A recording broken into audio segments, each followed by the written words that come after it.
दोस्तों नमस्कार। एक बार फिर से आप सभी का स्वागत है हमारे चैनल किस्सा कारवां में। राजा मोरध्वज या मयूर ध्वज की कथा एक अत्यंत मार्मिक, भावुक और भक्ति त्याग की सर्वोत्तम मिसाल है। ये मुख्य रूप से राजस्थानी हरियाणवी लोक परंपरा में बहुत प्रसिद्ध है और महाभारत के बाद की घटना के रूप में बताई जाती है। कथा शुरू करने से पहले आप सभी से अपील है, कथा पूरी सुनें और कमेंट करके जरूर बताएं कि आपको कथा कैसी लगी। साथ ही चैनल को लाइक कर सब्सक्राइब जरूर करें। चलिए कथा की शुरुआत करते हैं। महाभारत का महायुद्ध समाप्त हो चुका था। कुरुक्षेत्र की रणभूमि में लाखों योद्धा मारे गए थे। पांडवों की जीत हुई, लेकिन अर्जुन के मन में एक गहरा अहंकार जाग उठा। अर्जुन सोचते हैं, भगवान श्री कृष्ण ने मेरा रथ चलाया, उन्होंने मेरे लिए गीता का उपदेश दिया, युद्ध में मेरी हर रक्षा की, इसलिए मैं ही भगवान का सबसे प्रिय और सबसे बड़ा भक्त हूं।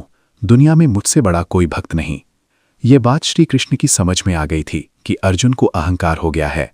उन्होंने मुस्कुराते हुए अर्जुन से कहा, अर्जुन चलो एक यात्रा पर चलते हैं, देखते हैं कि सच्ची भक्ति क्या होती है। श्री कृष्ण और अर्जुन ने साधु जोगी का वेश धारण किया, साथ में एक जंगली शेर को बांध कर रखा। दोनों राजा मोरध्वज के राज्य की ओर चल पड़े। राजा मोरध्वज का राज्य रतनपुर या रतनगढ़ था। वे भगवान विष्णु श्री कृष्ण के परम भक्त थे। उनका झंडा मोर की चित्र वाला था, इसलिए नाम मोरध्वज पड़ा। वे अत्यंत दानवीर थे। राज्य में कोई भूखा नहीं सोता था, कोई हिंसा नहीं होती थी, न शिकार न पशु हत्या। राजा मोरध्वज की रानी का नाम मालती था। राजा और रानी के एकमात्र पुत्र का नाम सुदेव था। पुत्र भी पिता की तरह परम भक्त था। राजा का दरबार बहुत भव्य था, लेकिन वे स्वयं बहुत सरल और विनम्र थे। श्री कृष्ण और अर्जुन साधु वेश में राजा के दरबार में पहुंचे। उनके साथ शेर भी था। साधुओं ने कहा, हे राजन, हम बहुत भूखे हैं, हमें भोजन चाहिए, लेकिन हमारी एक कठोर शर्त है। हम उसी के घर भोजन ग्रहण करेंगे जहां से हमारे शेर के लिए ताज़ा गरम गरम मांस मिले। शेर को भूखा नहीं रख सकते। दरबार में सन्नाटा छा गया। राजा के राज्य में तो कोई मांसाहार नहीं होता था, न कोई शिकार होता था। फिर भी राजा ने विनम्रता से कहा, महाराज आप मेरे मेहमान हैं, आपकी शर्त मैं मानता हूं, आप चिंता न करें, आपका भोजन और शेर का भोजन दोनों तैयार होगा। मैं वचन देता हूं, मेरे घर में रहते हुए आपको कोई कष्ट नहीं होगा।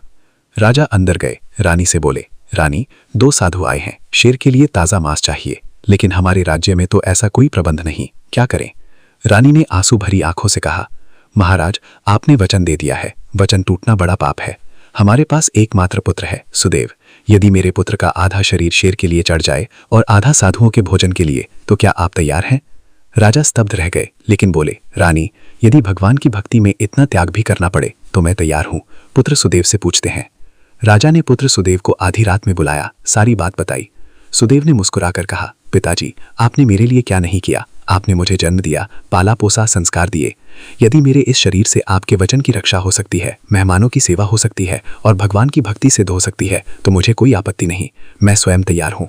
आप आरी यानी लकड़ी काटने वाली रेती से मुझे बीच से काट दीजिए, एक हिस्सा शेर के लिए, दूसरा साधुओं के लिए। राजा और रानी रो पड़े, लेकिन पुत्र ने उन्हें सांत्वना दी। राजा ने आंसू बहाते हुए पुत्र को लिटाया और आरी से धीरे धीरे जीवित अवस्था में पुत्र के शरीर को दो टुकड़ों में बांट दिया। एक हिस्सा शेर के सामने रखा, शेर ने तृप्त होकर मांस खाया। दूसरा हिस्सा साधुओं के लिए पकाने को भेजा। पूरे महल में रोना धोना मचा हुआ था, लेकिन राजा ने किसी को रोने नहीं दिया। वे कहते रहे, ये भगवान की परीक्षा है, हमें डगमगाना नहीं है। साधु ने सब देख लिया। अर्जुन तो कांप रहे थे, आंसू बहा रहे थे। श्री कृष्ण ने कहा, मोरध्वज उठो, तुम्हारी भक्ति सिद्ध हो गई। श्री कृष्ण ने अपना विराट रूप दिखाया। चारों ओर दिव्य ज्योति फैल गई। श्री कृष्ण ने अपने स्पर्श से राजकुमार सुदेव को जीवित कर दिया। वो पहले से अधिक स्वस्थ और सुंदर हो गया। श्री कृष्ण ने अर्जुन से कहा, देखा अर्जुन, सच्ची भक्ति अहंकार से बहुत ऊपर होती है। मोरध्वज ने बिना किसी स्वार्थ के, बिना डर के, पुत्र प्रेम सुख सब कुछ मेरे लिए त्याग दिया। यही असली भक्ति है। अर्जुन ने सिर झुकाकर कहा, प्रभु मेरा अहंकार चूर चूर हो गया, अब मैं समझ गया कि सच्चा भक्त कौन होता है। श्री कृष्ण ने राजा मोरध्वज को आशीर्वाद दिया। राज्य और अधिक समृद्ध हुआ। वचन निभाना सबसे बड़ा धर्म है। सच्ची भक्ति में त्याग सबसे बड़ा हिस्सा है। भगवान परीक्षा लेते हैं, लेकिन जो निस्वार्थ भक्ति करता है उसे कभी नहीं छोड़ते। अहंकार भक्ति का सबसे बड़ा शत्रु है। ये कथा सुनकर मन रो पड़ता है और भक्ति की गहराई समझ आती है। तो दोस्तों, ये कहानी आपको कैसी लगी कमेंट करके जरूर बताएं और हमारे इस चैनल को लाइक कर सब्सक्राइब करना ना भूलें, जिससे हमारा आगे आने वाला वीडियो आप तक पहुंच सके। धन्यवाद।